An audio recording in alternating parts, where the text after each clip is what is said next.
يا بني آدم لا يفتننكم الشيطان كما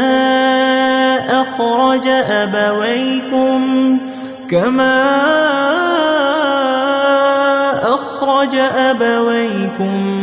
من الجنة ينزع عنهما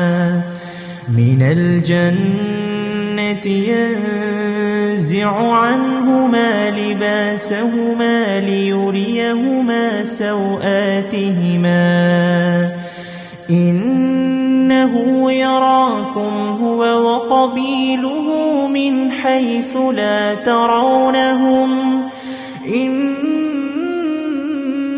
جعلنا الشياطين أولياء للذين لا يؤمنون